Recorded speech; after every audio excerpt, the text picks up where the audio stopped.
Good morning.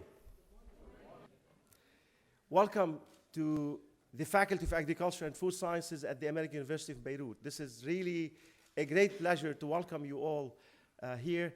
I just received a notice from the President. He had an emergency that he had to attend to, and he sends his apologies. President Khoury has been extremely supportive to our activities, and he immediately, once he knew of this lunch, he put it in his calendar, but unfortunately, he wasn't able to be here. Welcome to you all. I'd like to acknowledge a few of our guests who've been here with us. Dean Wahid. We had Dean Wahid is the Dean of the Faculty of Health Sciences. Among the attendees also, we have some of the representatives from other faculties at AUB, and also special welcome to all of those who traveled from the IFPRI office. In specific, I'd like to acknowledge the presence of Dr. Bessenheimer, who's also will be on the Clemens will be also on the panel, among Dr. Khoury, who also is one of the co-authors. So really a special thanks to Nadeem for facilitating this opportunity for us to launch this significant report here. Everybody's attendance is extremely important to us, and we really look forward to a wealth of information this morning. The Global Food Policy Report at IFPRI is a flagship report and is a leading international publication highlighting key dynamics affecting the food security and nutrition. This year's report highlights the important competing trends and emerging trends and affecting movement of goods and services, investment in people, technologies, and ideas, and thereby food and nutrition security. So it's very important, very timely, and look forward to learning about the report. And also we have a panel of experts to debate and discuss that report. I'd like to name them by name.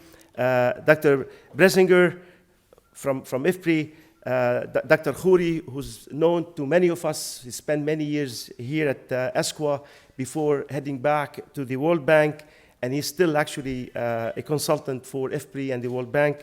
And we've got several of the keynote speakers and commentators to this. I'd like to acknowledge Dr. Majida Mshaikh, Mr. Nasib Ghurbel, and Mr. Marwan Mikhail, and Dr. Lamia Jum'a, who will be also panelists debating and discussing the report and its impact on the region. FAFS and IFPRI has an extensive history working together. I'd like to highlight few of those, including the Arab Spatial and Temporal and Spatial Lebanon, as well as many other projects. We have hosted together several workshops in the past. The last recent one was a few months ago with the Yemeni delegation that we hope to build on and expand that. I'll take this opportunity also to highlight some of the research, the relevant research that's been conducted here at FAFS related to the theme of the report. We'll start with studying the effect of the Syrian conflict on water use in agriculture in Lebanon and the region. Dr. Jafar and Dr. Kuretz are working on this. Dr. Hwalla and Dr. Naja has been working on sustainable diets, in specific the Mediterranean diets related to this trend of the future of food security. Dr. Zreich working on the intersection of agriculture, conflict, and crises. Looking at also Dr. Jum'a has been working on food nutrition, scarcity, and then vulnerability of some of the population groups, especially looking into women and children and refugees. Dr. Shari Hmedi working on resilience of the animal-based agriculture and impact on adoption of strategies for farmers looking into climate change resilience. Dr. Guillermo Martinello working on implication of smallholders, integration of global agriculture value chain, and specifically focus on Africa. And I comment here that we've got at least 3 of our faculty have special expertise in Africa. So this is an area of importance to FAFS. Dr. Abiad working on the food waste and recycling and animal feed. Last but not least, the work that's done by Rachel Ban. I'd like to acknowledge here Rachel and Sibel, who had done a lot of work getting this workshop together, and her work on transformation of the food retail system. And of course, the work of the Water, Energy, Food, Health Nexus initiative that will very much will be in line with this work, and in particular, the implication on virtual water and the food portfolio of the future of this region. What would be the implication of the trade and the local production? And I would close with the work that Dr. Salma Tarhouk's work on biodiversity, and specifically agricultural biodiversity, relevant to this work. So as you could see, the partnership with IFPRI and AUB and FAFS is rich, and the work that's been conducted at FAFS would really build on a lot of the you see here today, and we're really looking forward for additional ties. So it's an honor for me to welcome you today to the launch of this report, which is the report of the 2018 IFPRI 2018 Global Food Policy Report, labeled as Food Security and the Global, from Global to the MENA. So please, I'd like to ask Rachel to give us a bit more introduction to the panelists. And thank you so much for being here and for helping us launch that report along with our colleagues at IFPRI. Thank you.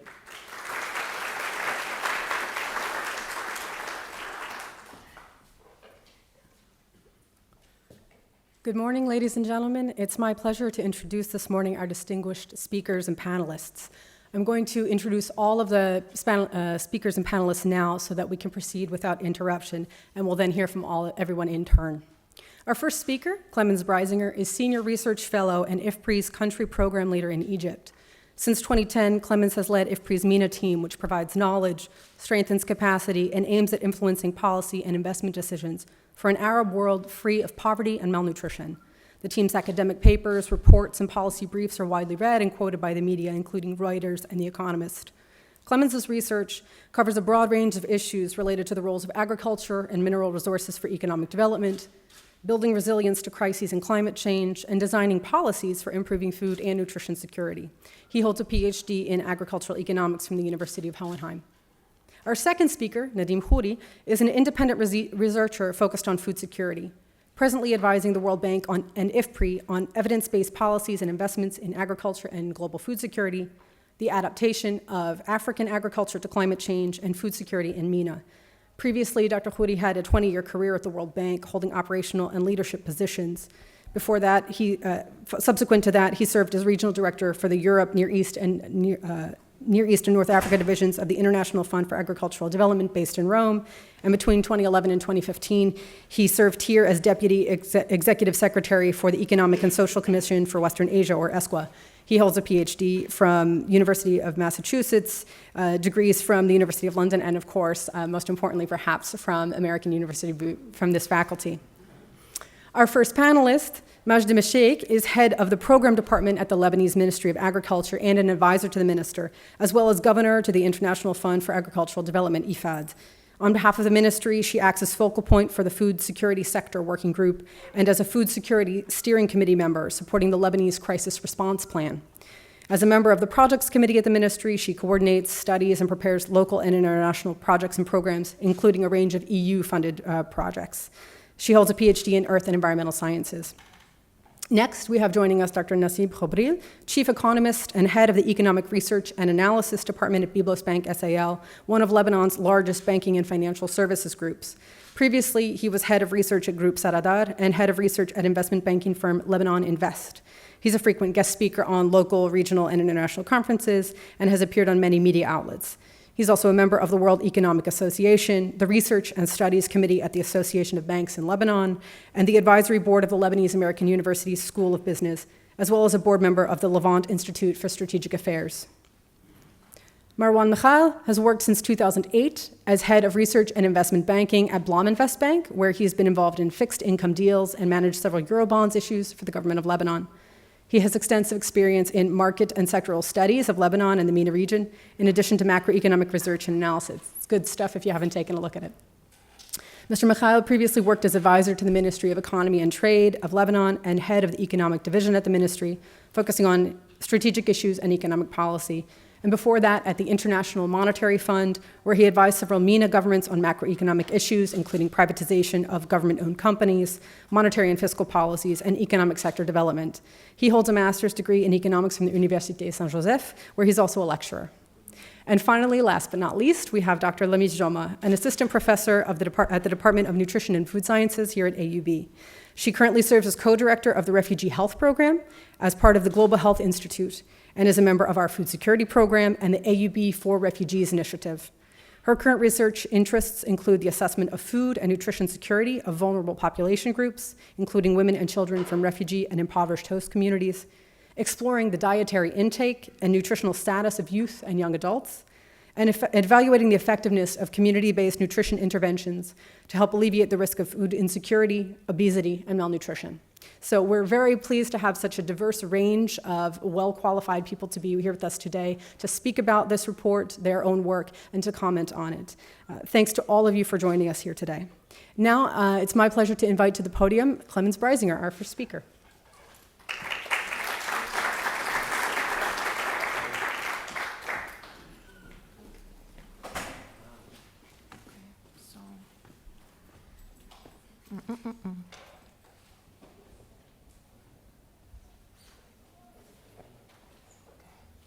You can use the pointer. Okay, you can use the pointer. Okay. All right, thanks Dean Rabi, our teams, Rachel, Sibel, also Fatma from IFPRI. Thank you so much for organizing this. Thank you all for coming. It's really a pleasure for me. Whenever I enter this campus, I feel something special. I feel like a good spirit. It's really a pleasure and an honor to be here. And let me also convey our best greetings to all of you from our Director General, Schengen Fan. He's really looking forward to continue the very successful collaboration with this faculty and this university going forward. Now, it's my pleasure to discuss with you IFPRI's Global Food Policy Report. This is IFPRI's annual flagship report. It's the 7th edition this year. The idea of the report is to cover key developments in food security, nutrition, food policy in previous years and give an outlook to what we may be expecting in the coming years. Also, each year we have a specific focus of this report, and this year the focus is on globalization. So, as we all know, and as many of our and other people's research has shown, globalization has really helped to reduce poverty and food insecurity globally at varying degrees, but especially if we look at countries in Asia and China specifically, it's amazing how many million people got pulled out of poverty that is related to globalization, increasing trade, etc. But also other parts of the world have benefited. And overall, over the last decades, we have seen at the global level and in many countries a decline in poverty and a decline in hunger and food insecurity. So one of the key messages here is that if globalization is managed well, then it can really help. But recently we have seen anti-globalization is on the rise, and we witness this in many parts of the world. Brexit is one example. US administration, many countries in Europe. There is a stark sentiment among the people that maybe globalization is not the best thing to do, and maybe we have to be looking more at the country level again. So in this talk, I'm going to kind of defend globalization, but also acknowledging that we may have to do better in the future and fix some of the shortcomings that come with globalization. Now, why is anti-globalization on the rise? I mean, there may be many reasons, and there can also be country-specific, but just a few key words here. I mean, the global food, oil, and financial crisis really left a lot of countries with big problems, and they are still felt in many countries if you look at Southern Europe and other places. So a lot of countries are still struggling with the aftermath of this crisis. Also, in other parts of the world, like here, a lot of research shows that like food insecurity and other things have actually contributed to revolutions that have then led to conflicts. And so those conflicts, if we look at countries like Yemen and Syria, have really contributed to a global rise in hunger levels. So for the first time in many years, global hunger is on the rise again. And of course, a big issue is that despite things are getting better in some countries globally, inequality has been rising. And there is a sense that inequality may contribute, to this general sentiment of anti-globalization. So basically what we can say is there's a lot of uncertainty also that's increasing. Things that we have counted on in the past seem to be no longer true. Some countries are dramatically changing their policies, and that affects the whole world. So there's a generally rising uncertainty. So what does globalization, the impacts that I just described, have to do with the global food system? So there are a couple of channels which we think are critical. So the first one obviously is trade. Food trade is a big topic in this part of the world. As you know, it plays a big role on the import side, but also on the export side. So the question is, this increasing protectionism and the rhetoric, but not only the rhetoric, but the actions that are taking place these days, how are they impacting the global food system? Then also investments. I mean, there are a lot of global players, but also local investors in the food system, from farm to fork, if you think of inputs to the processing food industry. What do these threats to investment, what may they mean for global food system? Also tightening borders. A lot of countries are starting to tightening border controls, limiting the free movement or the movement, depending on the region, of people. What does that mean? Also knowledge and data flow restrictions, policy reform at the country level, not only in developing countries, but as you know, the US and Europe and other places have very specific farm policies, and they affect the rest of the world. And also global governance. So there is a trend of weakening global institutions at the time where they may be needed the most. What may this mean? So in the following, I'll just highlight a few points for each of those that I just mentioned. And then I'm hoping for a very lively discussion on each of those. And obviously, those points also reflect the chapters in the Global Food Policy Report that you may have hopefully picked up. If not, it's also online. So please go back there. It's a very rich discussion. It's distinguished researchers that give their showcase their research on each of these points. Now, the free flow of goods. Why do we think this is important and actually key for food security and nutrition? The open trade can actually contribute to food security, especially in countries that may not have the means to produce everything locally, but not only there. No, there are a lot of very cold countries where it's really expensive and not even feasible to grow vegetables and fruits. So the exchange of food across borders Some countries have better climate to grow wheat, other countries have better climate to grow apples. This global exchange is good for two reasons. Number one, there is a price stabilization mechanism. Remember the early days where, because of a failed crop in one country, bad weather or a drought or something, there was a famine. Now, if we have a global food system, it's unlikely that there is a drought in the whole world. So keeping food moving across borders is important for that reason. It's also important for improving nutrition.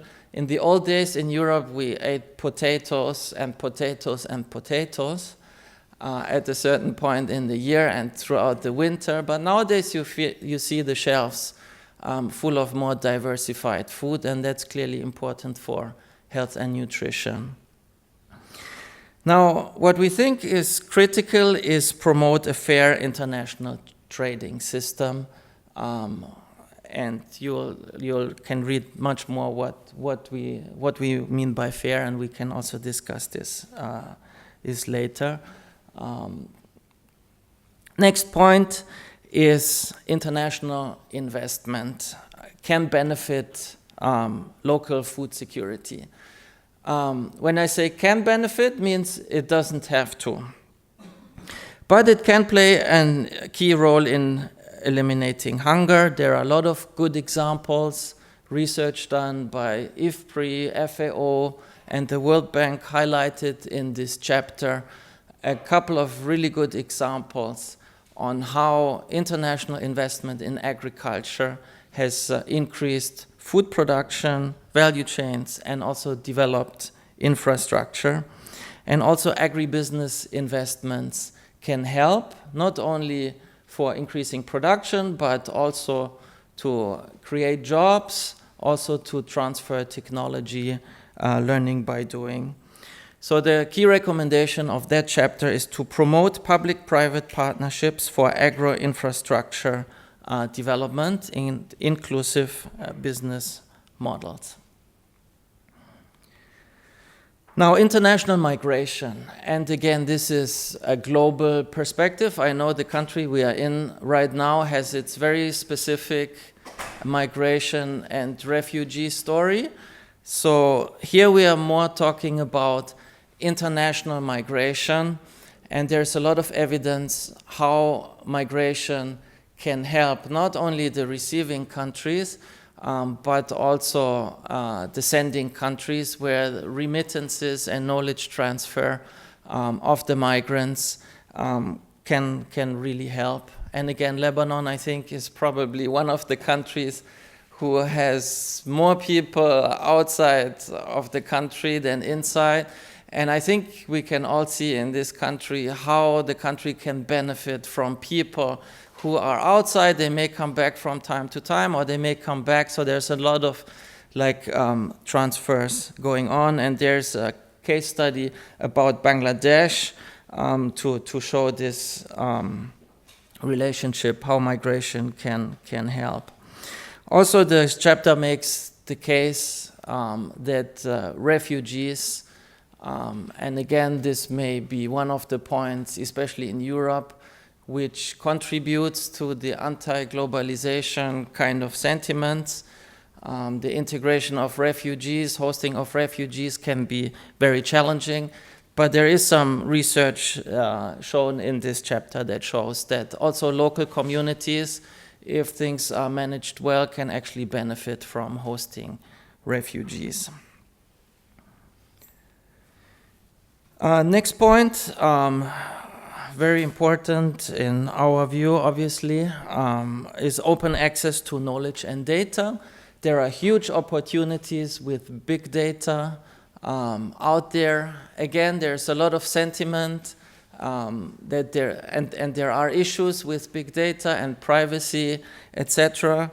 But if such data is managed well, then it can really help the decision making and improve food system from farm to consumers. Just imagine a farmer has access on his mobile phone, for example, to reliable weather forecasts or market prices, or the consumers, by that matter, are able to better track the nutrients, for example, of specific foods. So there are numerous and many applications and examples that we can think of how knowledge and data can improve food and nutrition security on the production as well as on the consumption side.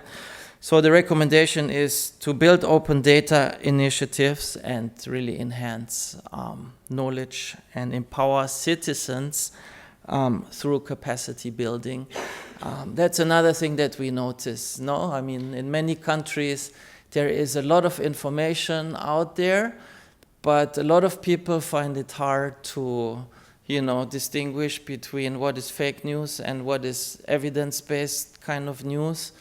And so this can also create all kind of misunderstandings. So empowering citizens how to use the wealth of information that's out there well is very important.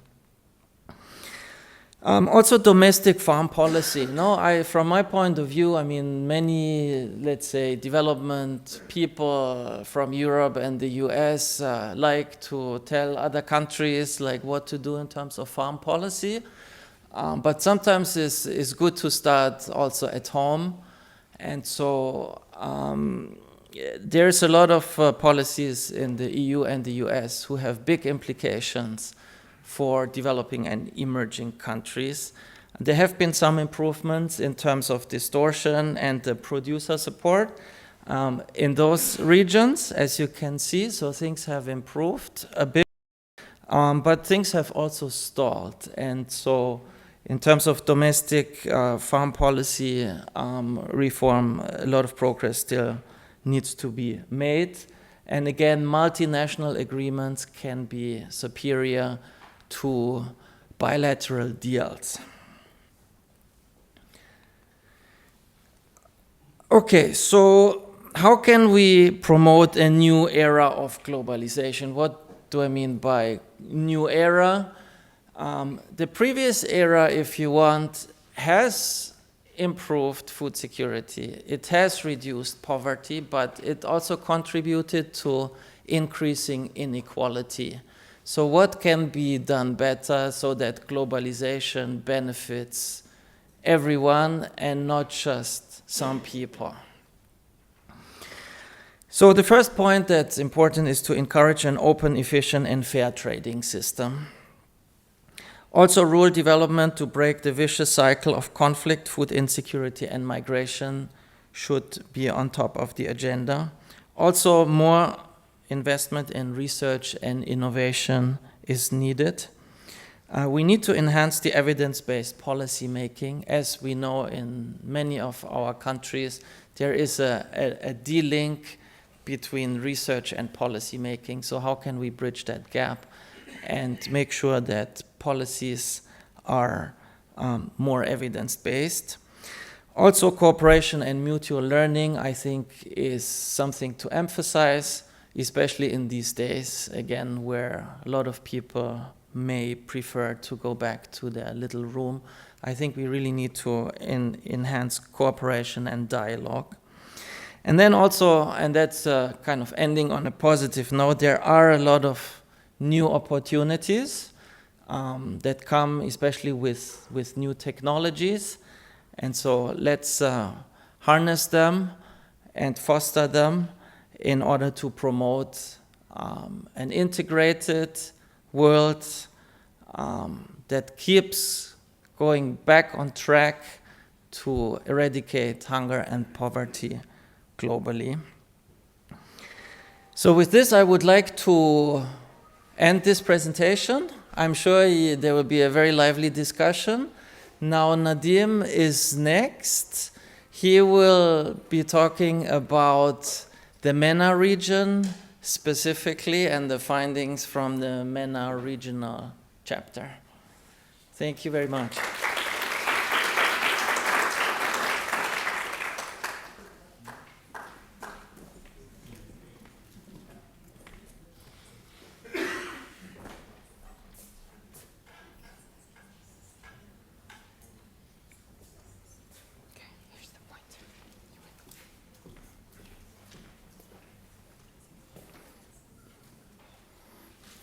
Thank you very much. It's really an honor and a humbling experience to be back here. I've been here since I graduated a couple of times, and every time it's a wonderful experience. I first would like to thank the co-authors. It's Clemens, whom you already know, and Fatma Abdelaziz, who sits there on the second row. This is Fatma, who contributed a lot to what I'll be presenting, although I do take responsibility for any mistake I make. I also am humbled by the fact that I'm surrounded here by some of my previous and current professors and mentors, so also don't blame them for any mistake I make, but I'm really honored by the fact that they are here. And finally, I always like to acknowledge Huda, my wife, when she is around. Huda, about 38 years ago, took a slash of hydraulic acid on her arm for me as she was helping me with my research here. Sulfuric acid, sorry. On the second floor of the annex. And since then, whenever I look at the marks that she still has, I know that she'll be winning any debate or discussion that we have. So thank you all for being here. What I will be presenting covers, as Clement said, what some of the points that we've seen in the region as there is a preparation for chapters on each of 6 regions, as you can see. I really encourage you to read about all the regions, but in particular about the Middle East and North Africa. And you will see that it's all over the place, depending on what happened in the last couple of years in each region.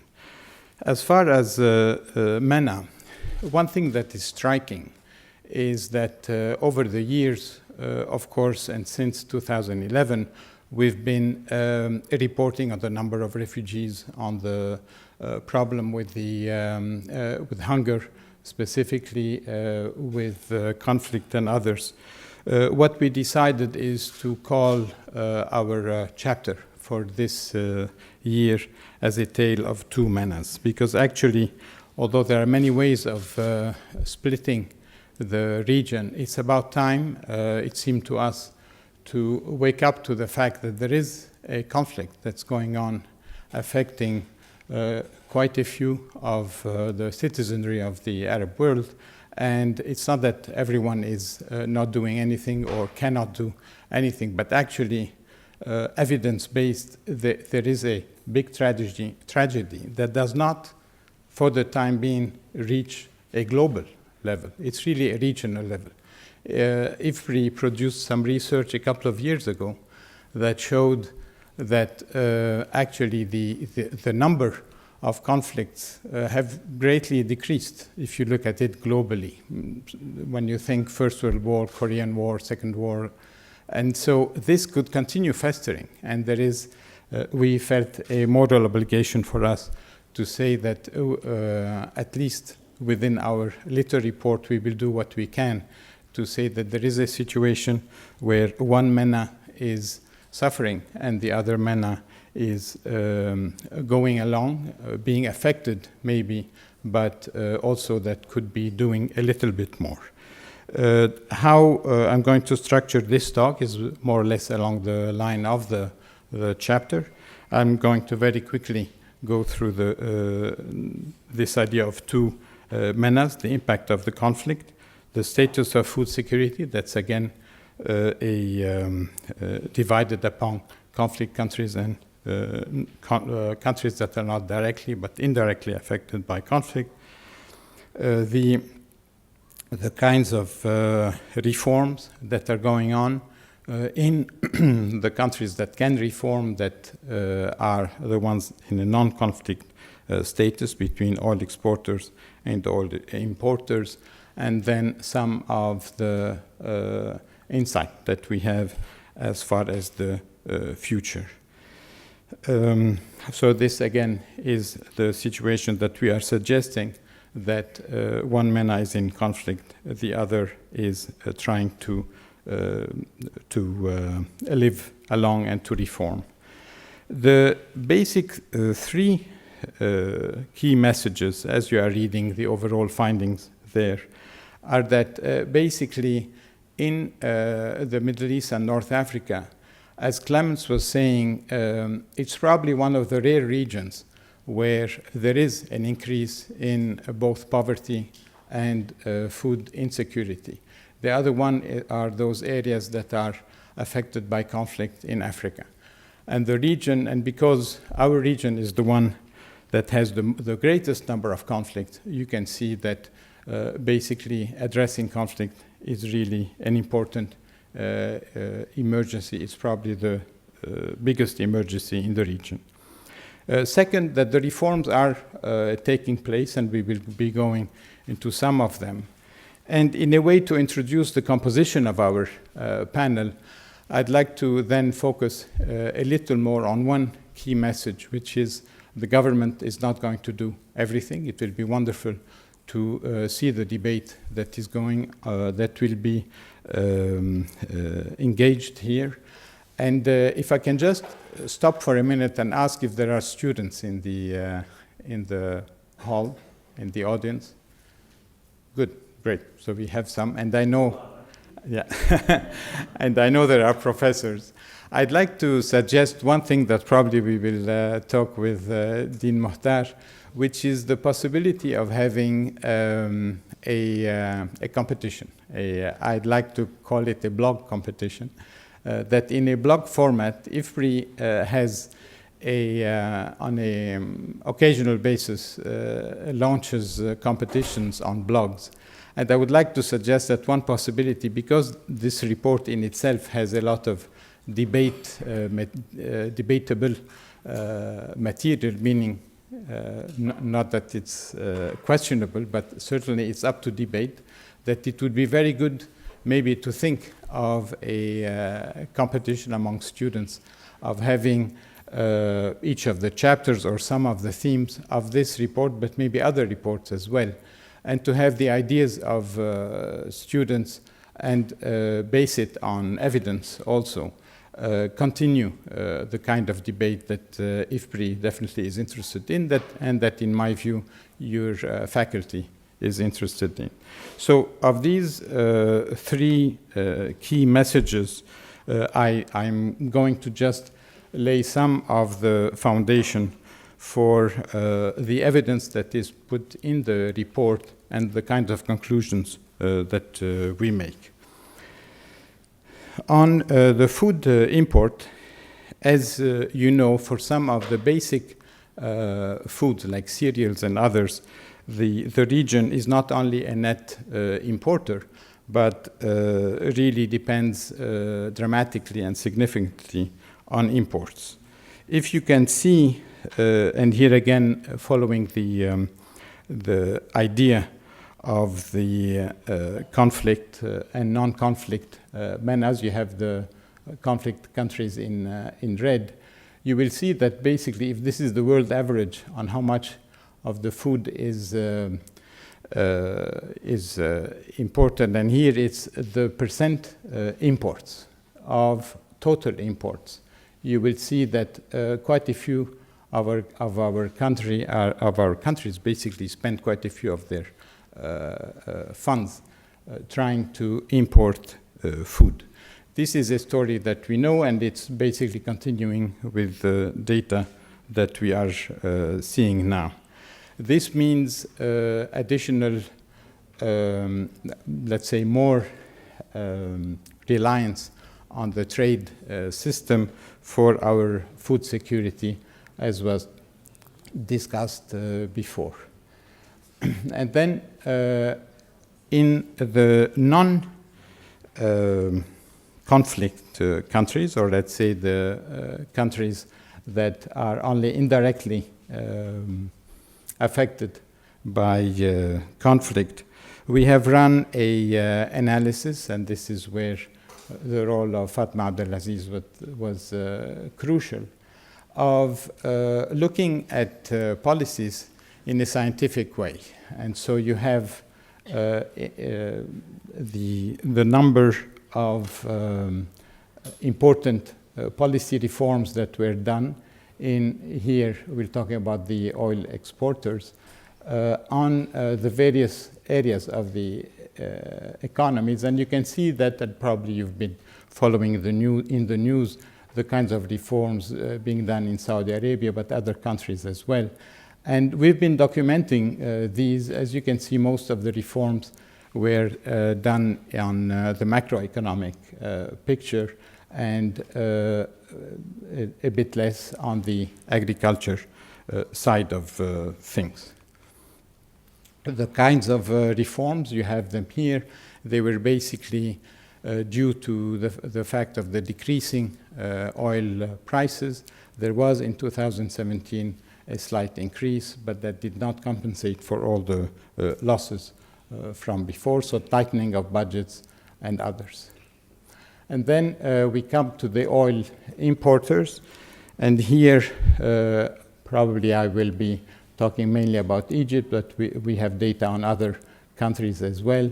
Again, most of the reforms that happened in the last 2 years were on the macroeconomic side, and they dealt mainly with the tightening of the public sector spending on many times wasteful or not helpful subsidies, and at the same time,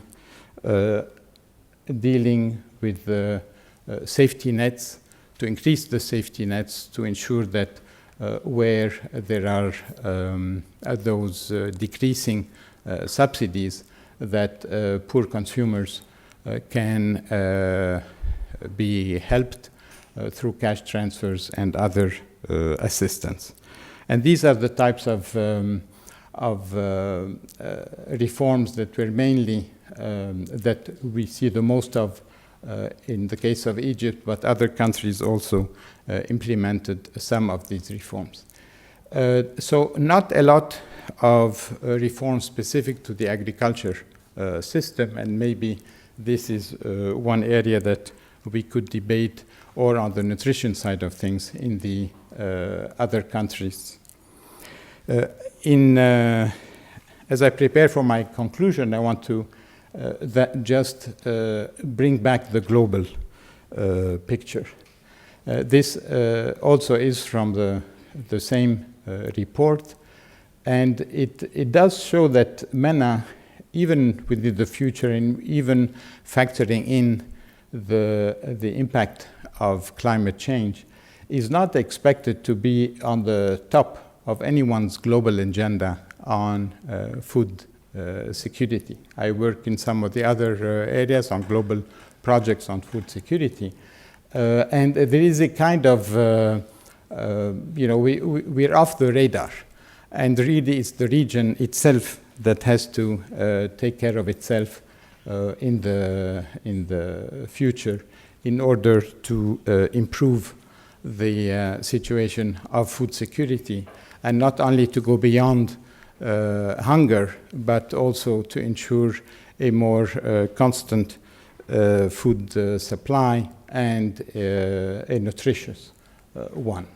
So basically, in my conclusion, I'd like to say that improving global food systems will have significant benefits for MENA's food security, especially that we are net importers. Again, the urgency of addressing the needs of people under conflict and during post-conflict reconstruction, that inshallah will be in soon. That well-designed policy changes in countries not affected by conflicts, they do help reap the benefits from globalization, and that as far as the regional side, there were efforts that are now, unfortunately, because of the increasing tension within countries of the region, are being left aside. There were many efforts to try and and increase the internal, the regional economic integration that we should go back to, because there are complementarities between the various countries of the region, and that this could actually, through food security, because it's an important topic, this could actually help in leading the way towards more integration in other areas of economics. As I'm getting ready to leave here for the panel to come, I just want to then remind that one of the key aspects that came out of the analysis, and to go back to what the overall report was addressing, is the big gap in investments that are needed to both improve and expand the agriculture, but the whole food supply chain, and that this is not going to come only from the public sector, but public and private. And I definitely personally look forward to the panelists' interventions with respect to the public, private, and especially commercial bank interactions to support the small, medium enterprises, and as Clemens was saying, the local and national food supply systems, and not to forget nutrition within that is not only a matter of quantity, but also quality. And I thank you all for your attention. Thank you.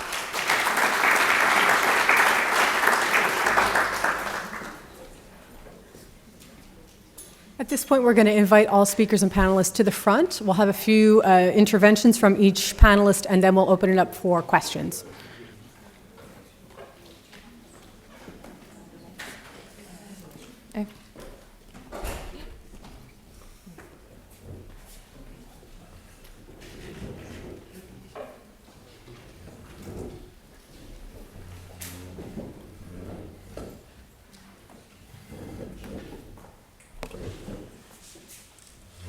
So to go and get started, we're first going to open up the floor. Ms. Majda Mashi.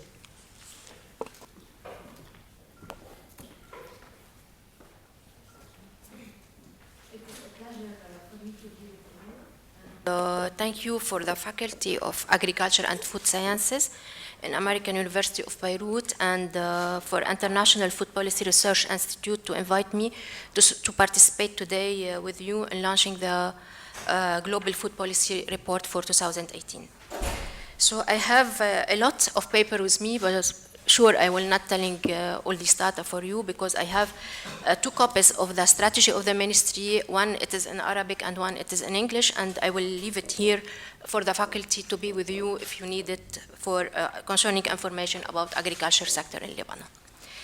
So concerning our topic today, it is food safety and food equality and globalization. Just I need to tell you that one of the strategy-specific objective of the Ministry of Agriculture for the year 2015-2019 is to provide safe and quality food. And as you know, we have a lot of challenge that facing the agriculture sector in Lebanon. And the main challenge that facing the agriculture sector in Lebanon today, it is the Syrian crisis.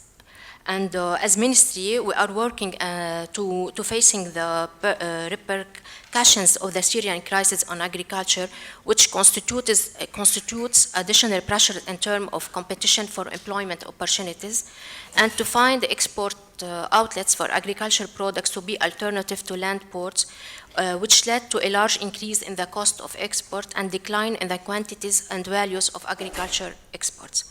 And to protect the land borders to control animal disease and pest, and in addition to the transformation of the capital of organization and donors countries from investment in the agriculture sector to relief and shelter programs for the displaced. And concerning the food safety and food security, as we know, Lebanon is a major importer of foodstuffs. We have only around 20% of domestic consumption needs at local product we have in Lebanon. And in Lebanon, about 10% of the total number of households is food insecure, according to a study on household food security in 2015.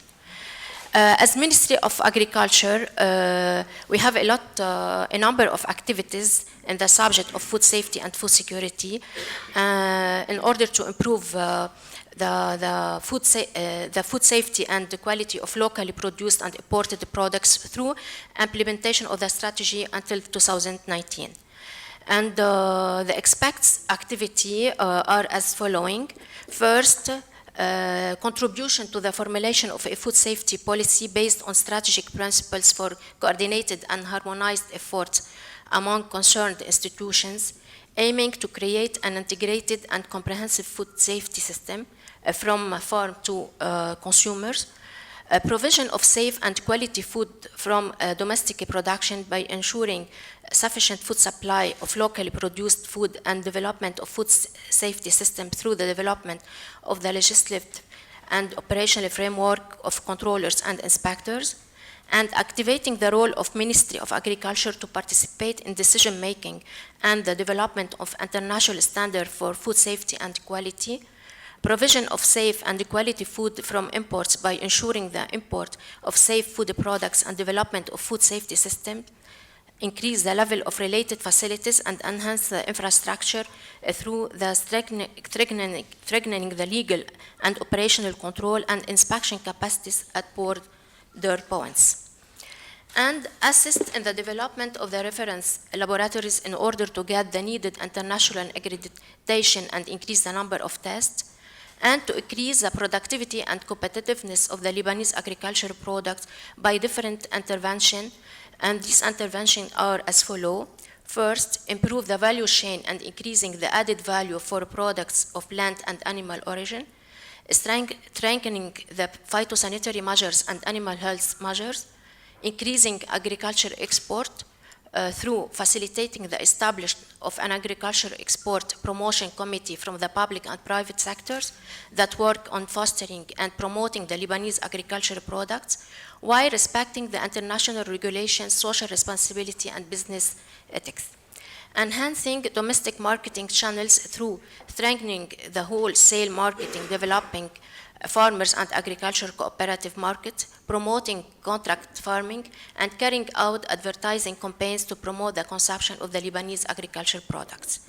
And to develop national plans for the conservation and expansions of agriculture and irrigated areas, improving the legal status of farmers and farmers' organization, it means agriculture cooperative, through the preparation and enactment of a law and its organizational decrees to regulate agriculture and fishing professions, and to provide support to scale farmers and producers, and encouraging youth and women to engage in agriculture-related investment, bringing new blood in the agriculture sectors through the support of the small and fruit trees farmers, soft loans, and guarantee fund in collaboration with Kafalat program, and the preparation and dissemination of feasibility studies for a number of agricultural projects. And the Ministry of Agriculture under EU funded and within the Rural Agriculture Development Project supported around $3.5 million to help the small farmers to get a soft loan from banks with Kafalat program. I have time? Okay. Concerning the globalization, even the objective of the free trade is to abolish customs restriction and trade barriers, trade in goods and services for development objective, protect and serve the environment, raise living standards, and achieve the best levels of production. Lebanon did not join the World Trade Organization, the Arab Trade Facilitation Agreement, and the General Agreement on Tariff and Trade. First, because of the inequality between the countries. Second, because these agreements serve the developed countries at the expense of the small countries, and serve the large or big traders at the expense of the small farmers. So, and Lebanon is not ready to compete, especially that Lebanon suffers from high cost of production, difficulty of competition, lack of strict control over some products, and there are non-mandatory specification or standards for some products, and we have lack in quality ratio, and the rate or average of agriculture holder is 1 hectare. And the farmers are not organized in an agriculture cooperative by effective manner in order to produce together and to decrease the cost of production and to have more production. And the small agriculture holders impedes the agriculture mechanization.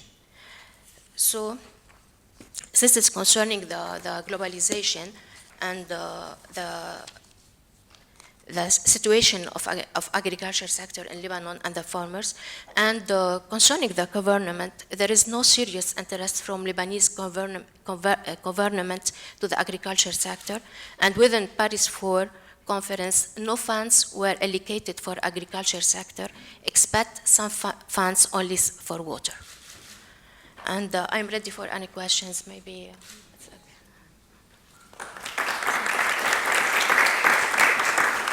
Thank you very much for your intervention. We're going to proceed directly to the next speaker. So, Mr. Nasib Khabri, would you like to speak next? Thank you.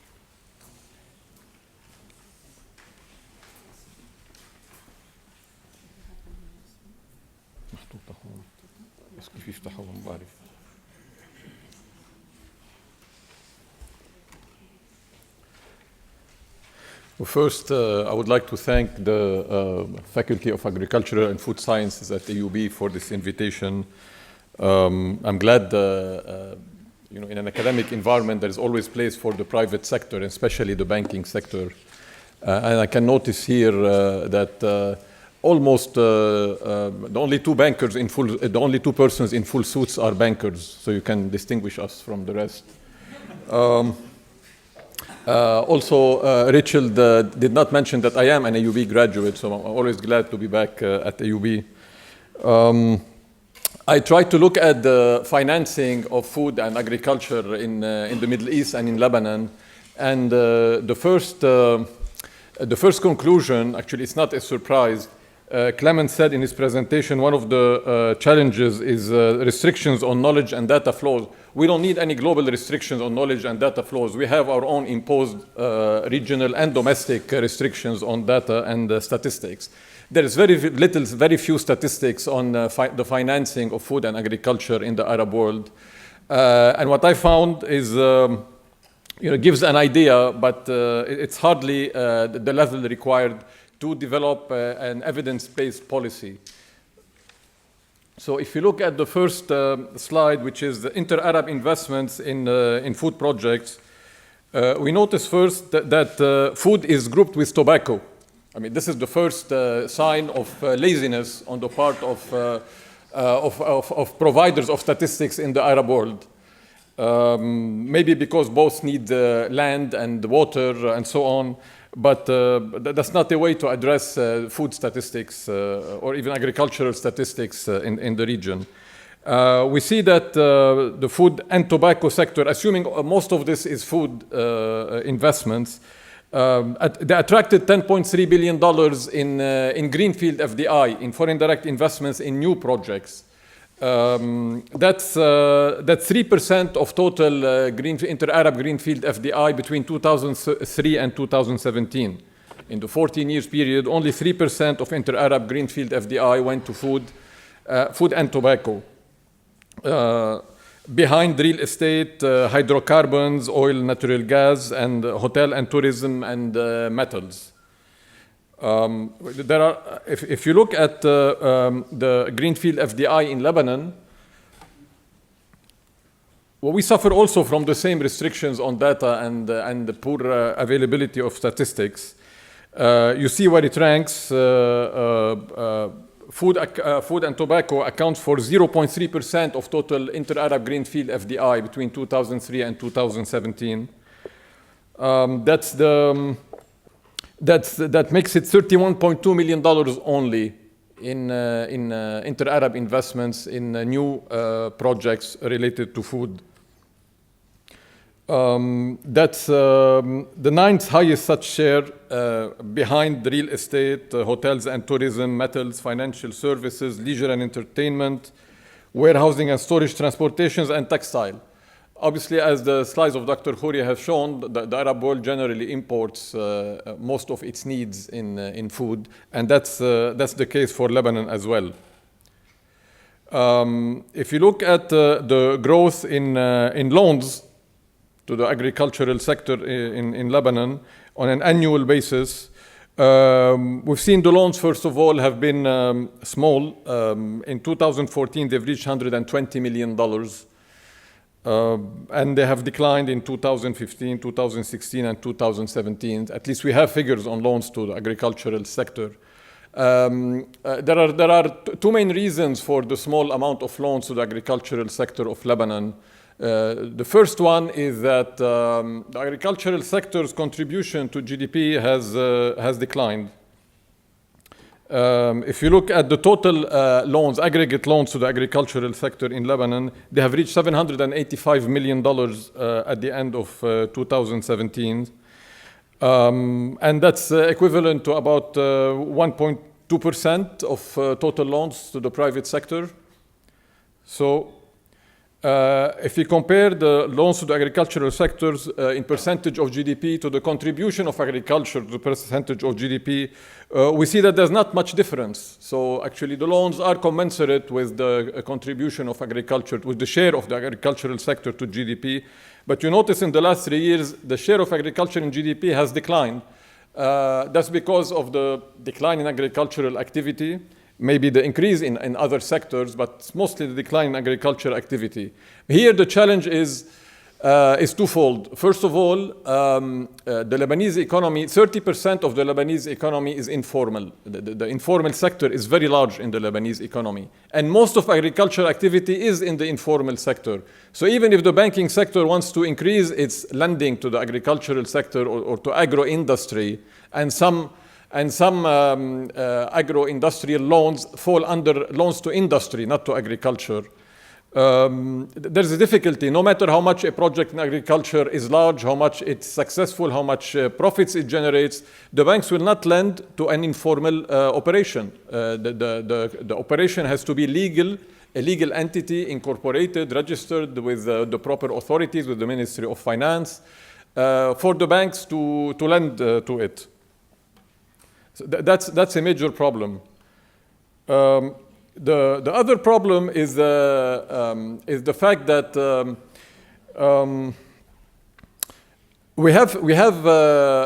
we do not have an agricultural policy. I mean, what we've heard, with all due respect from the representative of the agricultural sector and the agricultural ministry, and she said it's a challenge. There are big challenges facing the agricultural sector. But in terms of supporting the sector, I think the priorities are misplaced. The sector suffers from smuggling and dumping from Syria specifically and from Egypt as well. And that problem recurs every year, and it hasn't been addressed yet. There are subsidies to agriculture in Lebanon, but what kind of subsidies? Subsidies to tobacco and subsidies to beetroot.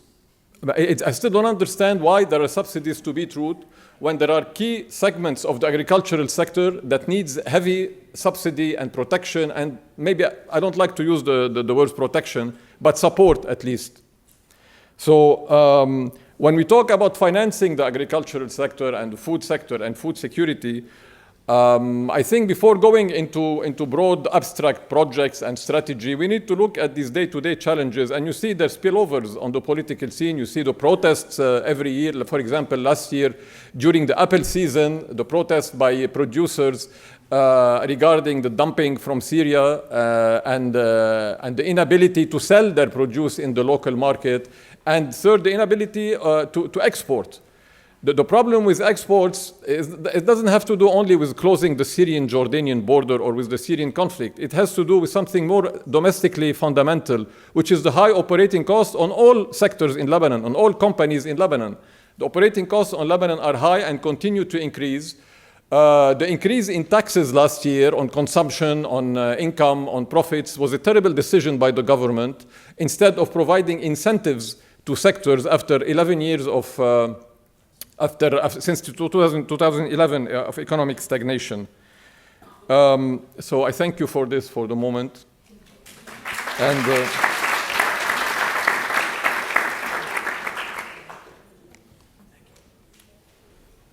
Many thanks. We're going to turn to our next panelist, Marwan Makhal. First, let me say that I am honored to be here among you, especially in a place that is trying to get together academic and people from the corporate world, and it should be done on a larger scale also between universities and the corporate world in order to adapt, not only to cooperate, but to adapt also the offer in the labor market to the demand in the labor market. And I want to thank the organizers of this event, especially the Faculty of Agriculture and Food Sciences, as the issue of food policy is a very vast one, and we can tackle it from the different angles as we are doing right now.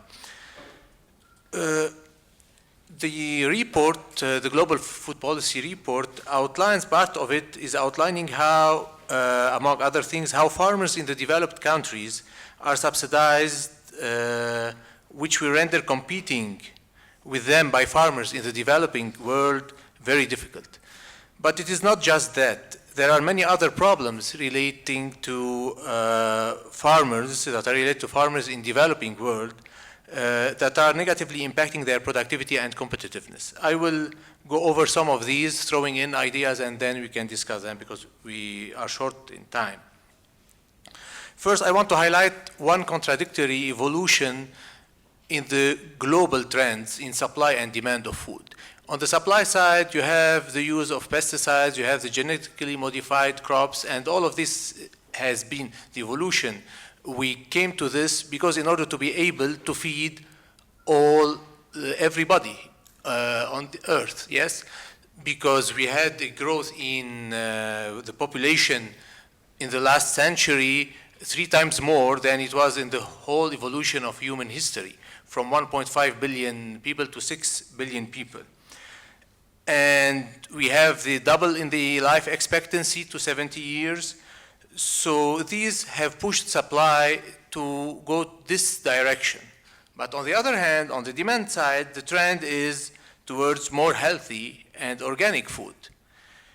The latter, the organic food, is becoming a rare commodity and an expensive one.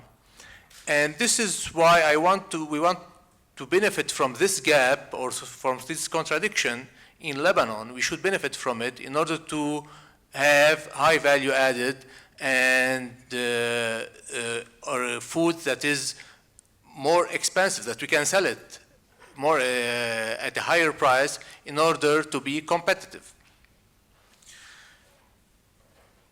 Now, I should move to the fact that in Lebanon, like in other countries, there is a huge need to sustain rural development. But what are the problems standing in the way of achieving this goal? First of all, you have the farm size. In Lebanon, the average farm size is 13,600 square meters, whereby in Europe it is 150,000 square meters, and in the US it's more than 4 million square meters per farm. And this is a big problem because, you know, when you have a small farm, it's more difficult to be competitive, to have higher productivity and higher efficiency. In OECD countries, there is a clear tendency towards farm size expansion, and we should move into this direction also in Lebanon, try to move. How we can do this, I will go over some of the solution. But then I want to, other than this, I want to say that most of what we are doing in Lebanon is producing a low value added crops. I give you an example because I used to work at the Ministry of Economy, and we have the subsidized export program that is done by IDAL. And when I was there, 1/3 of our exports that were subsidized were potatoes. And how we can compete, we will be always obliged to subsidize potato because this is a product that has no high value added, where we cannot compete with Egypt, for example, in the production of potatoes. So this is an example to see how we are wrongly doing the things that we should do subsidization, because we said in developed countries, they are subsidizing their farmers, but in the right way. We are doing some subsidies, like we said, in the tobacco and other things in the wrong way. So we should do things differently. And another important thing is that more than 90% of our farmers in Lebanon are not part of cooperatives. And this is a big issue. Because we are small farmers, and we have lots of small farmers, they should gather into cooperatives. And this is part of the solution. This is why I say it's good that the private sector do some initiatives, but it is up to the government to have the big picture and to do the strategic policies.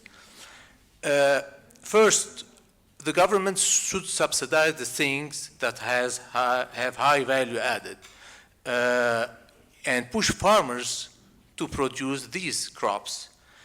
Second, may the farmers incentivize them to go up in the chain of production, to become small agro-industrialists, to make something of their primary commodity in order to add value to it and be able to sell it at a higher price. And we are in need of organic things. We are in need of, for example, I give you an example. It's difficult to find a good honey, for example, in Lebanon, to buy it. This is another thing. If you can find something good, you will pay extra for it. If we have to educate farmers to go for organic, because we are known of overusing pesticides. It is increasing costs, and at the same time, it's not a good thing in Lebanon. And you have some initiatives from the European Union, but it's not enough. We should give the right direction for farmers, that it's not just use pesticide in order to increase the crops. And this is why we are not able to export most of our foods to Europe. We should tackle these problems. Linking the farmers to the agro-industry through the cooperatives, and in order to have also more, if you want, more bargaining powers. Because now, when the small farmers are selling their crops, they don't have a bargaining power. It's all in the hands of traders, large traders and retailers. This is why it's important to gather them into cooperatives. This way also they can do on the cooperative level, for example, agro-industrial industry or factory, and then sell the products. The last thing is that the government should try to open foreign markets to the small farmers and let them put the right standards in order to be able to export, and give them the know-how of how to open new markets, how to go and be able to sell your products in Europe, in the US, where you can charge a higher value, a higher price for your products. Thank you. Many thanks. And our last intervention from Dr. Lemi Joma. Thank you. So I'm told I have very limited time. For those who know me, I do speak fast. I'll try to be as calm as possible. It's a pleasure to be part of this panel. Definitely very interesting, very well written and thorough report. Thank you for sharing it with us, Clemence and Nadim, today. I'm going to be building on a few topics that I think are of interest to me and to many of us here, and the MENA in particular. So we've talked about global hunger being back on the rise after we've had strides in terms of improvement in the prevalence of undernutrition. The GWP data and the FAO data that shows that the food insecurity prevalence is also increasing, unfortunately, worldwide. It's going from 8.8 to 9.3%. That represents about 688 million individuals worldwide. If we were to look at the MENA region alone, 11.8% are actually severely food insecure. So this is not mentioning the other forms of food insecurity. A lot of this worsening in trends in global hunger and food insecurity have been linked to the persistent conflicts, and to the, basically that brings us to the topic of the Arab uprising and how food insecurity was not only an outcome and is not an outcome, but is argued to be a strong contributor. And I know Clemence can actually argue more on that matter. So in the era of globalization, when we're talking about food insecurity and conflicts, we cannot but talk about refugees, and refugees cannot be looked at from a regional lens. And I want to here focus more on that chapter, particularly that's looking at the tightening of borders and the immigration restrictions, as Clement said about the US travel ban that was recently also rolled out with the Supreme Court, the UK Brexit, many of the European countries that are taking quite a stand in terms of being more restrictive to migrants and to human movement. What does this mean in terms of food insecurity? It's definitely asking big questions. And here is where I start thinking about how much literature is out there in terms of the food insecurity and migration.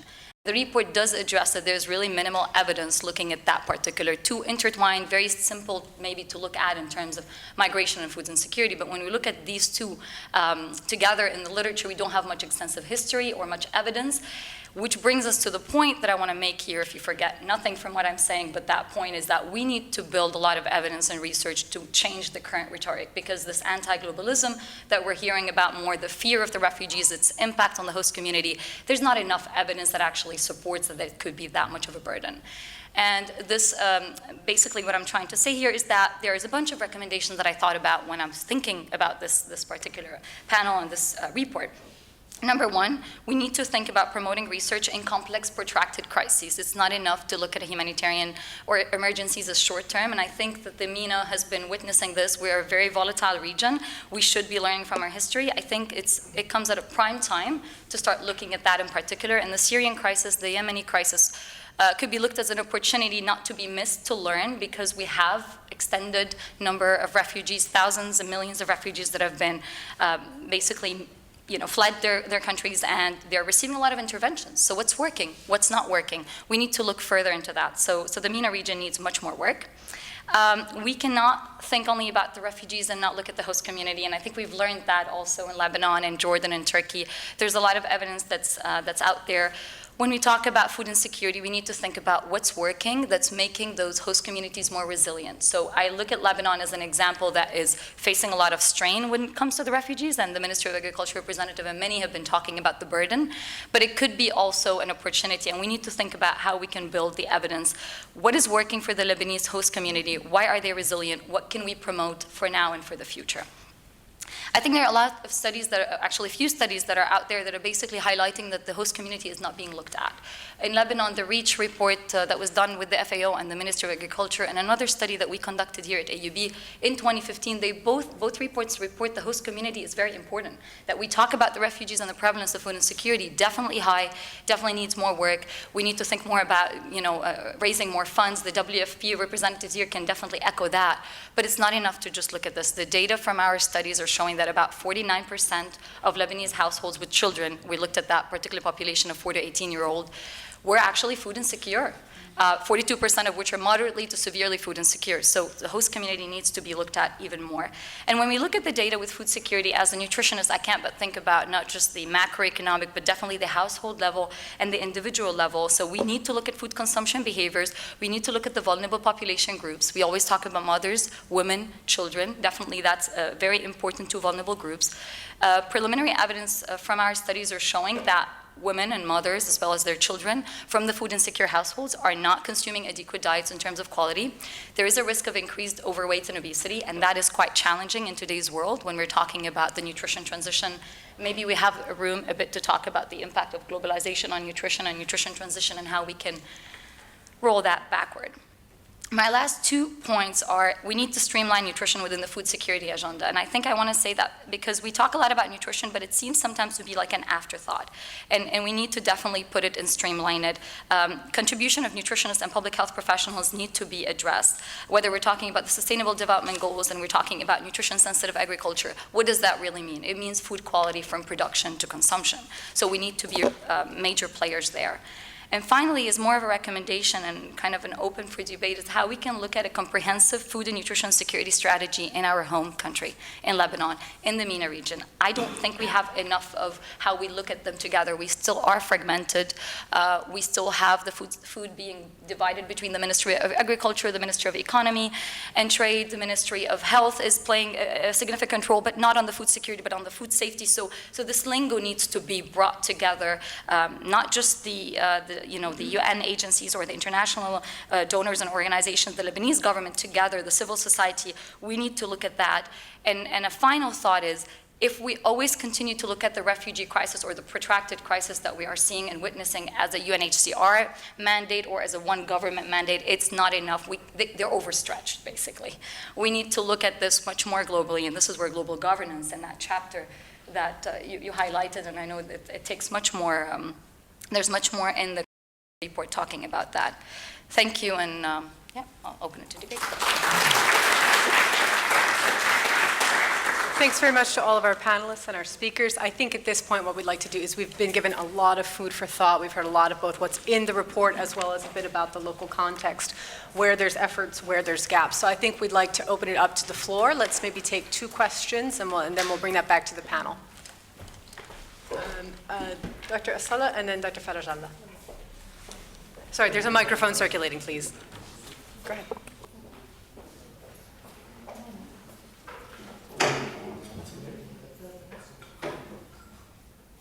Thank you very much. First, the FAFS and Dr. Rabia and the speakers for the excellent opportunity and the panelists. So I want to make one comment and one question.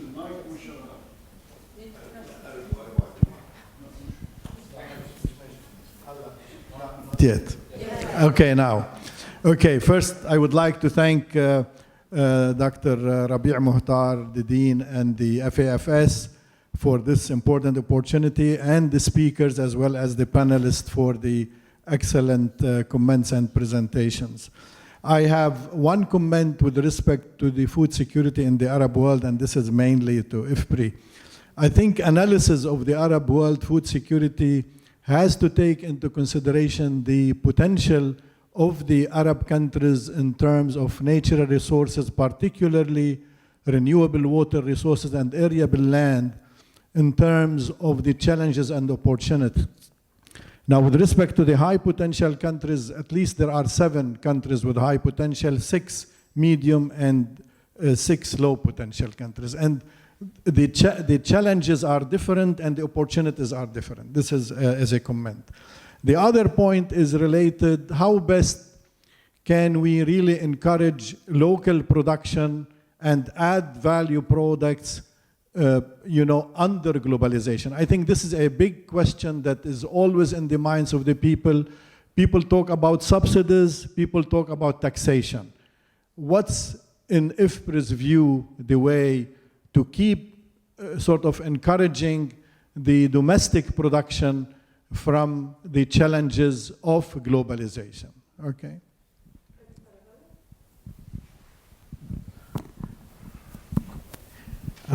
Again, thank you for, I'd like to echo Dr. Salah's thanks for this panel and for the hosts, Dean Muhtar and FAFS.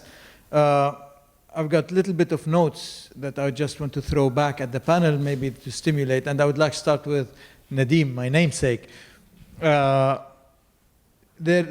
first slide you showed, it showed the percentage of import of food relative to overall imports. And this is totally misleading. If you look at it, if I may say, if you look at it, you see Qatar and UAE looking to import very little food versus other countries that are importing a whole lot more. And this leads to thinking that there is more food available in country than there is that they're importing.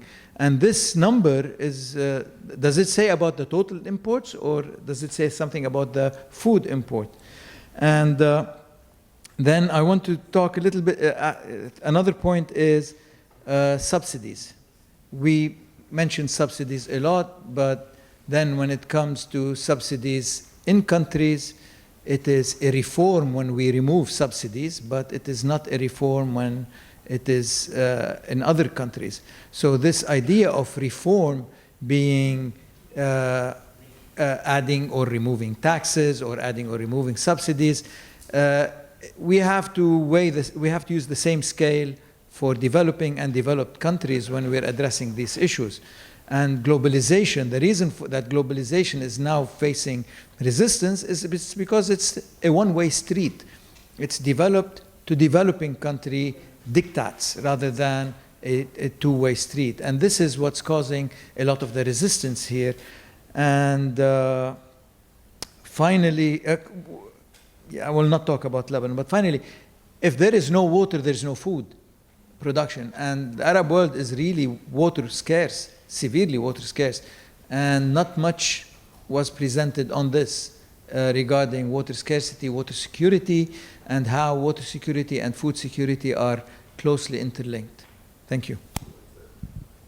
So why don't we let maybe from IFPRI respond first, and then if any other panelists want to chime in. All right, thank you, Mahmoud. Good to see you. So food security, as we know, let's start from 101. It's availability of food in the country is only one dimension, so let's forget about the others. But you're absolutely right. So either the food is produced in the country or it's imported. Either way, country is food insecure if there is enough food in the country. So that's a national level. Let's not talk about nutrition at this point and other things. Yes, I think our analysis, ICARDA, IFPRI, all show that there are indeed countries with comparative advantage in agriculture in the Arab world. But as the colleague also said from Biblis Bank, the question is what to grow. Like, should we grow wheat? Should we grow vegetables? Should we grow fruit, etc.? So now, and this has also been mentioned, there is no free market in agriculture in none of the countries, and also not in the Arab countries. But there are specific policies in place that encourage farmers to grow certain things. So in Egypt, for example, it's very clear that the Egyptian government likes their farmers to grow wheat. Why? Because the country should not be too dependent on wheat imports, but there needs to be a certain level, what they call self-sufficiency. Now, this is a policy decision. I'm in no place to say this is good or bad, but we have to be very clear that the policies that are in place lead the country and the farmers in a certain direction. Now, from an economic point of view, and taking the global lens and the globalization and the trade perspective, even from some point of view, the country perspective, this may not always make a lot of sense to subsidize tobacco in Lebanon or to encourage wheat production in Egypt. Why? Because on the same plot of land, other things could be grown that have a much higher value added, create many more jobs, and may even be better for nutrition. And here we talk about fruits and vegetables, where all these countries have a lot of comparative advantage, and where there is a lot of demand locally, but also internationally. So the point here is getting the policies right and getting the incentives right really matters and has a big influence. How to do this, Mahmoud, obviously is very country specific. So that's this point. Water security, yes. So water is one of the key constraints for agriculture in this part of the world. And if you saw one of the slides, there was a slide on food trade and the water content. And so this is another way to look at globalization, where countries that are very water abundant may export food to countries that are water scarce, including all the water included. And water scarce countries may focus on foods that are less water consuming but still have a comparative advantage. That's it for now, yes.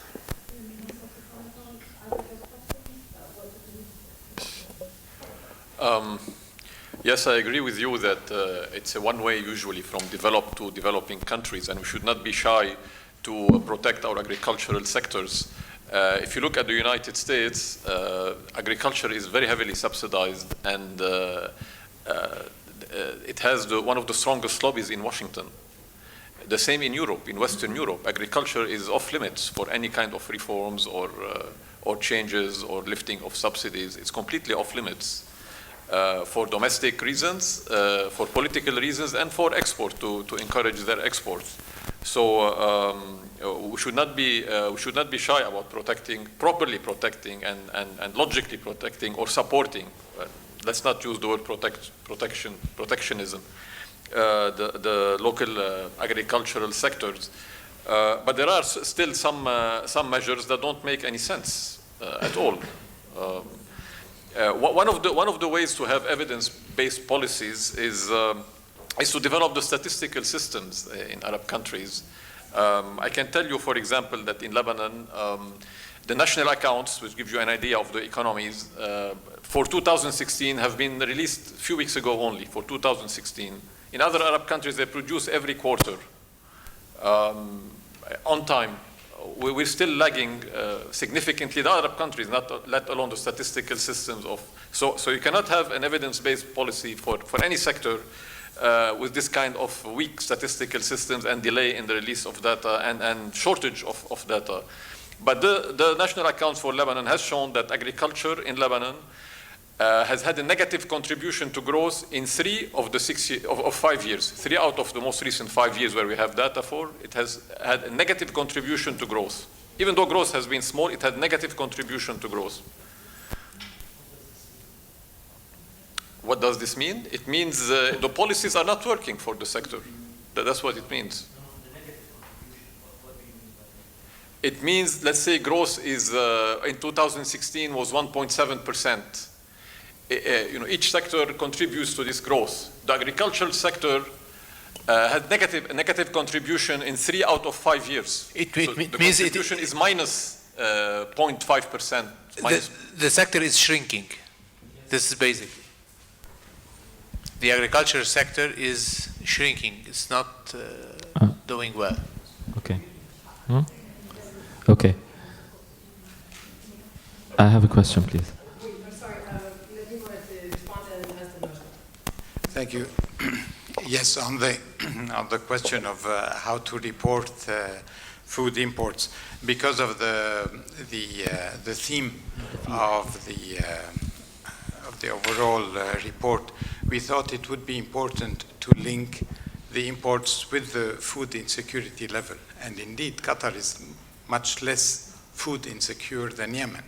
And this is really what we wanted to show. Of course, you can show it as % of what is being consumed, and I think we made this point in many other ways. But as far as trade, importing food for Qatar is not a problem. For Yemen, it's much more of one. On the issue of the overall strategy for food security, and in response to Dr. Salah, of course, it is extremely important to recognize the potential for partial self-sufficiency in a way that is commercially viable. And that's really the trick that we are trying to focus on, not opening all of the topics, but in this place, I think the kind of debate that we are having now and the kind of contributions really focus on that part of bringing more of the commercial,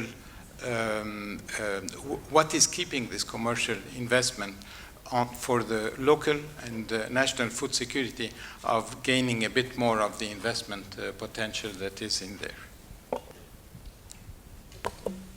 When we start to implement the soft loan program within the rural agricultural development projects, we faced a problem with the banks.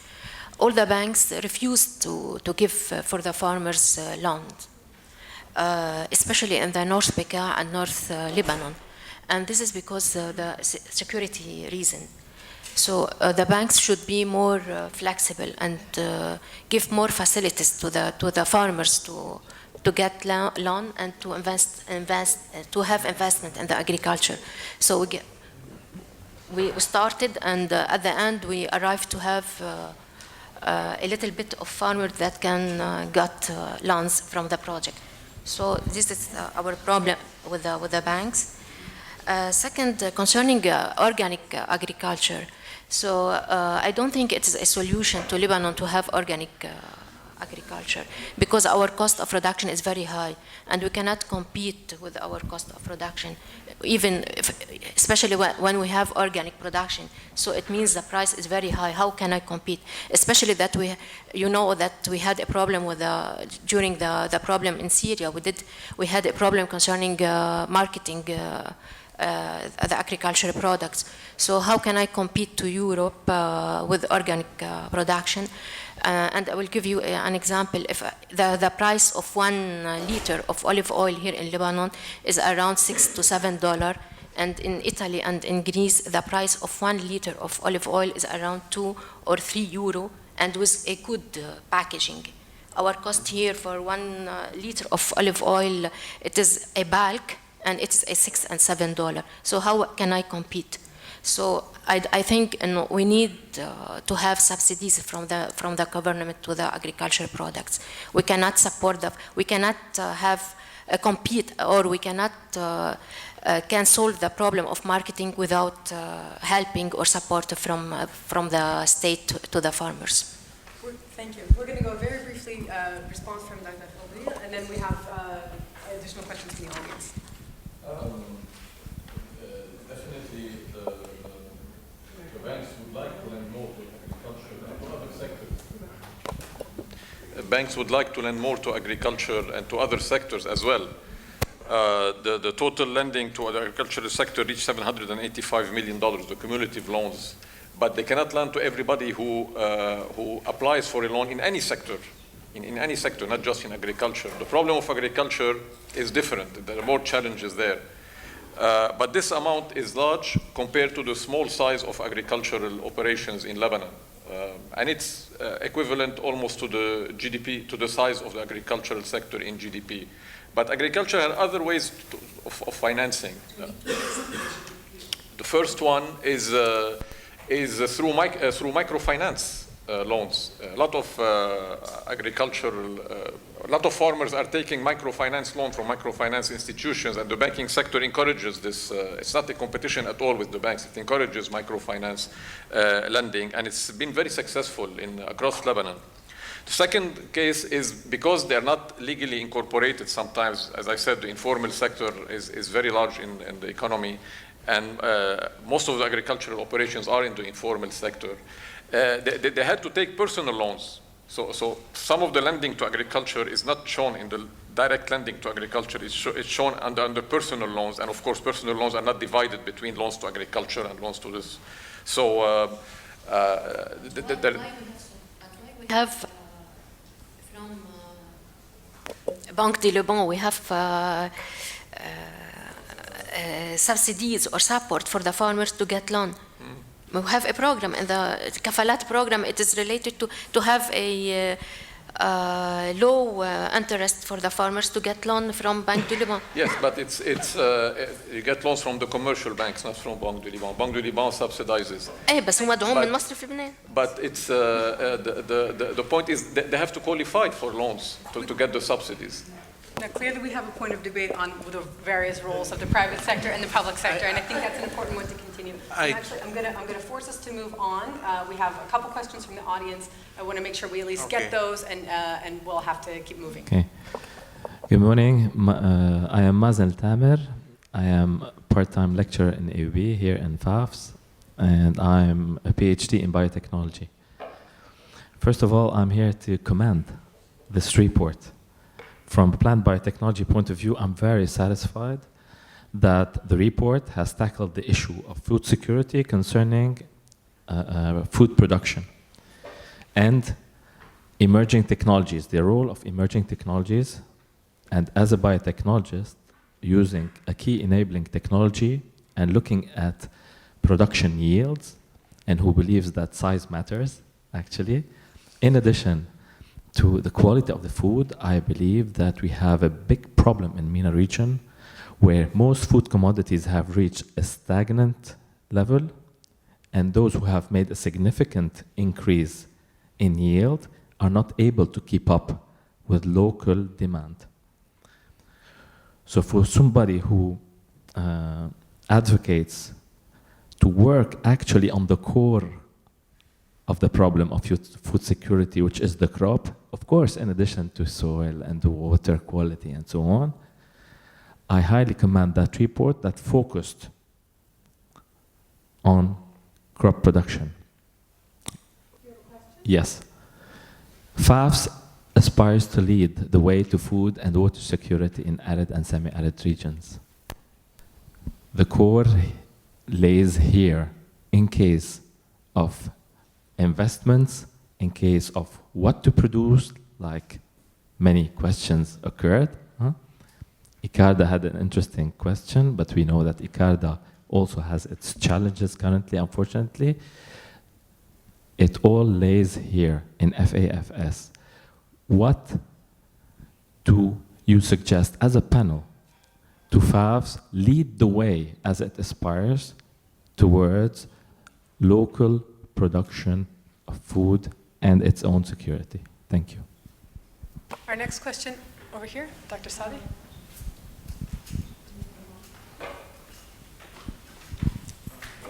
Mazen, تعطي الميكروفون.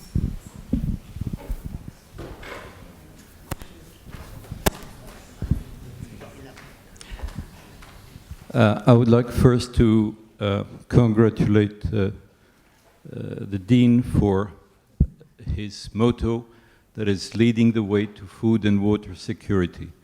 I think this is a very important target for this faculty.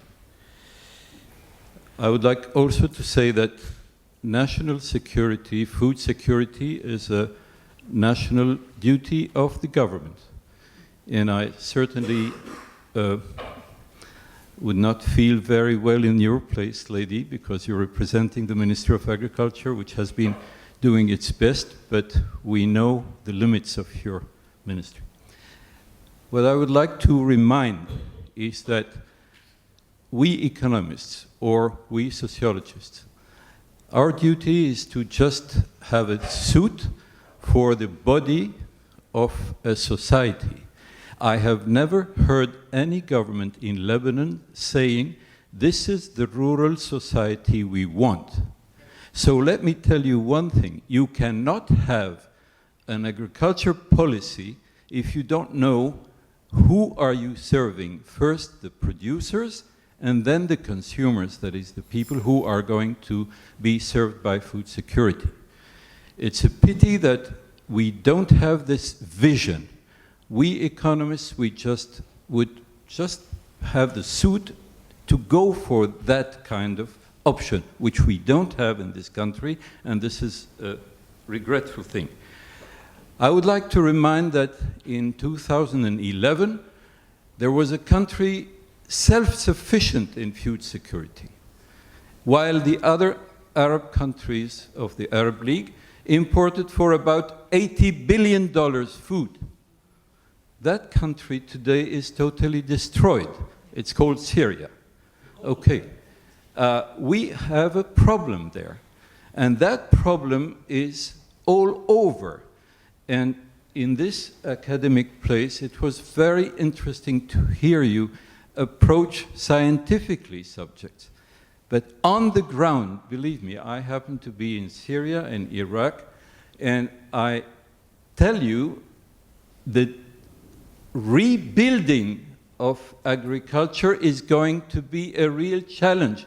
You can rebuild Solidaire, but you cannot rebuild an agriculture when the society is no more there. That's going to be the challenge in the very soon future. Subsidies and all these matters, they are the result of a decision when it comes to say this is the pattern we want for our crops that adapt to our security, food security, as well as to our economy. The food security is a first priority, then the economy comes, and this is where the subsidies come in. I think that we should have a clear vision of the principles and then start to speak about details. Thank you. Thank you for the questions. We've got a lot to consider at the moment, so actually, given where we are on time, I'd like to give each of the panelists 1 minute to respond and wrap up, 1 minute each, and then if your question wasn't able to be accommodated, I think we'll end up, after the closing, maybe there'll be a chance to speak on the margins. So do we want to move down the line? Anyone wants to start first? Very good. I think we, sorry, I think we basically got very interesting contributions and comments rather than specific questions to respond to. Just starting from the end, I believe that we are all calling for strategies, whether at the regional, local or global level. And if you read the report from that standpoint, that it's all within an interrelated world, this is the strategy that is being suggested at the global level. And then each country has its own sovereignty to be able to define its own priority. At the regional level, and having been personally involved in this when the whole Arab world was crumbling and still is, it certainly is very important to put this analytical framework that a lot of people have been talking about, and maybe this gives also the impulse to the national level. Thank you. Yeah, so anti-globalization is on the rise, but I think we have had very good discussions here based on evidence, based on everyone's experience, that there is a strong argument to fight against this anti-globalization mood. Food security globally, because each country is different, because each country has a comparative advantage, can only be achieved at the global level. We have seen this through trade, through investment, through people, through knowledge. All of them are global public goods, global movements. We have also, I think, seen that, yes, while there is a globalized world and there are many benefits to it, of course, each country has to decide what kind of policies may be suited to reach food security for its people. Hey. Great comments. I won't be addressing, some of them are more pertinent, I think, too, but some of them are more open to debate. I will just kind of also start from the end. We do need a food security strategy, whether at the national or at the regional level. This report and others are promoting the same conversation about what food system do we want today. We've talked so much today about globalization and how it could be positive. One of the things that I could kind of a final thought, in nutrition we talk a lot, in health we think about globalization relatively from an adverse point of view, as in like it added more to obesity, to NCD risks, although it added more diversity of diet in some settings. I would say that today we're talking about sustainable diets. We didn't have a chance to talk much about it, but I would look at it, the Mediterranean diet in particular could be a good message of a sustainable diet that now is being looked at with low environmental footprint, good in terms of our agricultural production. It can promote local production and can increase employment. So if the MENA region is looking at itself and how we can do better and how we can improve our trade agreements, because we definitely are at a disadvantage. We are not competitive. And Nadim, you're an expert in the water security, and others in this room, you can talk more about how we can add our competitive advantage and reduce water stress in a region that is that stressful. There was a question about Mazen about what does the FAFS can do. I think Di Muhtar can address it from the WIFRA Nexus approach, but this is just my final thought. And thank you. This is just starting a debate. We hope that we can maybe build on it, whether from the private, public sector or the academia, because we tend to meet very few times. I mean, these are great meetings, but maybe we can meet more towards thinking about a strategy. Because so far we're all writing from our own point of view, presenting from our own point of view. If you really want to be impactful, maybe we should talk more. I agree with you, Mr. Riyad, and I was telling at the end of my speech that no, there is no serious interest from the Lebanese state to the agriculture sectors. So I am employee in the ministry, and I agree with you. And within Paris 4, there is no funds were allocated to the agriculture sectors. So we hope that with the new Council of Ministers that take in consideration the agriculture sectors and to help the farmers, not only because we need to help the farmers no, but just we need to help our rural areas, because without rural areas, we don't have Lebanon. Lebanon is the rural areas and not the cities and the touristic only places. So we need to really to help the farmers and to fix the farmers in their lands, and we hope with the new councils of ministers to have these. Thank you. Thank you. I just want to say regarding the banks, there is always a solution. The state can create a Crédit Agricole, like it was in France, in order to back up the agriculture sector.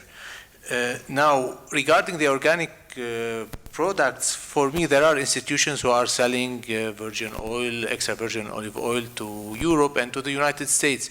So the problem is also, for example, if you want to go more into the details, is to have a national geographic indication system whereby we can, for each region, specialize in one thing. For example, why you can sell a champagne more expensively than a Prosecco. So all of these things are related to specialization in each region in the country, but this needs the government policy and specific policies. And the problem in Lebanon, we always put some nice things. Sometimes we have a law, but we don't have implementation decrees. We are not implementing the law. So all the things, the important things are in the implementation and the enforcement of the things that maybe sometimes are good, but are not well implemented. One more thing is on the subsidies.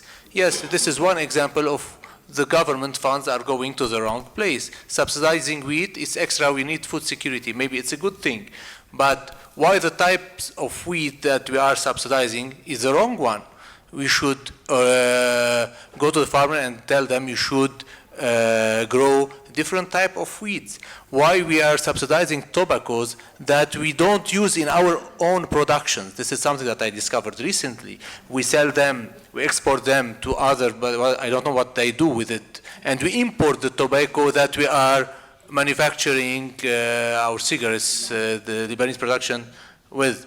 So these are all things that are outrageous when you go and you look at them. Thank you. Anti-globalization is not a recent trend in agriculture. Globalization has stopped at the gates of agricultural sectors in North America and Western Europe long time ago. Regarding the oil production sector in Lebanon, that's a very good example. Oil is a major agricultural subsector in Lebanon, segment of the agricultural sector, and needs support. One of the initiatives that is successful is the René Mawad Foundation. It has teamed up with the European Union, and they have packaged oil production in Lebanon and started to export it recently to Western European countries. This is what I allured to when I said institutions are responsible. Yes, It's not a local olive oil. It is not illegal. It is not Lebanese. of course it's Lebanese. We're going to let you finish your comment. And it is treated as Lebanese olive oil. Of course it's Lebanese. Would you like to finish?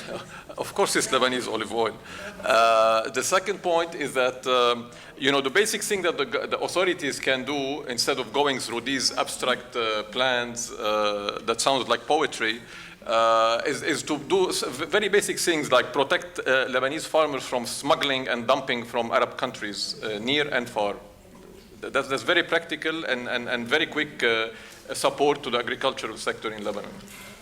So clearly there's a lot of material that needs to be unpacked and debated going forward. But I think what's interesting about that is it points out, maybe as Lamis said, there does need to be a continued dialogue. And we do want to continue this dialogue here at the faculty and within the food security program between different parties, including government. Because I think ideally, even though there's no debate, there is room to move together and to try and find some solutions for the future. So back to Dean Mohtar.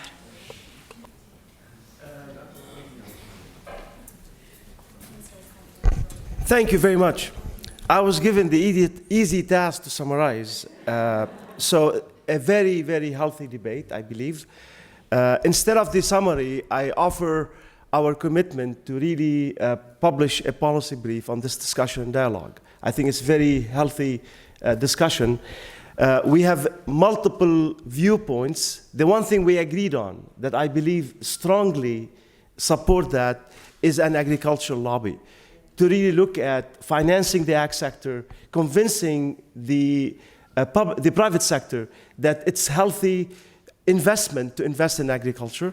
And I think there is a science policy dialogue that needs to continue, that I believe all of us have vested interest in that. I'd like, instead of summary, I'd like to share with you 3 take-home messages that you have my commitment, FAFS commitment to follow up on. One, I did mention the policy brief that we will share with all of you. We have discussed this earlier with the panel and with Rachel. We will do so. The 3 comments I'd like to, the 3 closing comments I'd like to close on with is, there is the big elephant in the room. The big elephant in the room is a new business model that needs to emerge. And I think that's something that we're committed to working on. The new business model, the current model is not sufficient. We're looking at production. We need to look at production and nutrition. We look at water use. We need to look at water use, water values. That new production model is based on values. And I'm not talking about, I'm not a Friday preacher or a Sunday preacher. I'm talking about values of ecosystem values, biodiversity values, soil quality values, air quality values, the energy use, the water use, the human dimension of the production system. I think we need to emerge into this. We have an opportunity in this region to really lead the way. And I mean it not only for this region, but globally, lead the way in an emerging new business model for agriculture. And I think it's about time to do that. That's the first comment I'd like to leave you with. The second is regional integration. There's no one country that can do it alone. We realize that. So after localizing water and food security, we need to look at regional integration, mapping of our resources. Dr. Saleh mentioned that, Dr. Saadi mentioned that, Nadeem mentioned that. We need to map not only the water resources, the soil resources, the cropping system, and there has to be an integration, a continuum. The debate today was about globalization versus localization. I'd like to reframe it differently. I think there is a science policy discussion that needs to happen, that we need to, as a scientist, as FAFS in this leading that discussion, we need to frame the question as a continuum. Food policy is a continuum of local production and virtual water trade and all of the above. And I think we are on both sides of the debate where this is a continuum. And I think we need to really look into what makes sense for a regional integration, where to grow, where and what, and augment that with a virtual trade. I think that discussion must continue, need to continue. It's not about dividing different sides of the alley. It's a continuum that I would really hope that we have more hours in the day that we continue that discussion. But I'm really delighted that this discussion was, because the irony would be to have a meeting of the brightest in the region, and there's no interest, and people would be shy away from comments. So the fact that we have engaged audience is that this issue is a matter, that does matter. Agriculture does matter. And I'm really delighted to see this, and we'd be happy to continue that discussion. Maybe we'll move into a break where that discussion continue over some snacks. But beyond that, I think there is an inclusive discussion that we must take on. Thank you very much.